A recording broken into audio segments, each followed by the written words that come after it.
रतिया में पिया बुताई देला दिया पातरे कमरिया दर्द बड़ी किया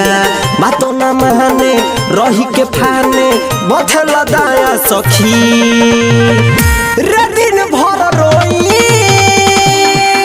धोके पाया सखी रे दिन भर रोई धोके पाया सखी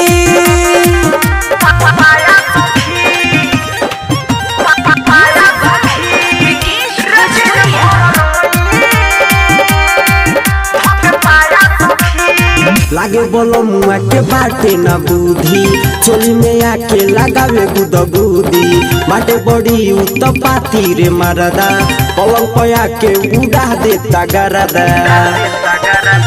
लागे बोलो मुआ के बाटे ना बुद्धि चोली में आके लगावे गुद गुदी बाटे बड़ी उत्पाती रे मरदा पलंग पया के उड़ा देता गरदा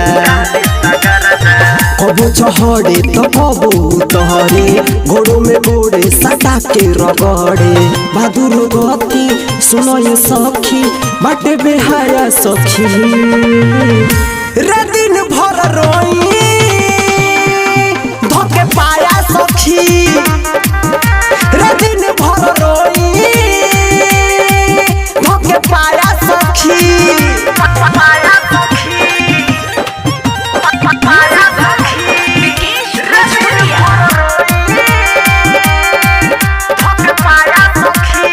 नया साया साड़ी को देला ढीला सखी हो बिया जीरो की रंगीला मन करेला लगाई दी खींच के अनमोल सोनिया देवारा ललित के नया साया साड़ी को देला ढीला सखी हो बिया जीरो की रंगीला मन करता लगाई दी खींच के अनमोल सोनिया देवारा ललित के केहू ना बुझेला हमर परेशानी पाजा में धक्के पजियाओ कोहेरानी कहीं का हम हो लागे शरम हो बड़ी सताया सखी रे दिन भर रोई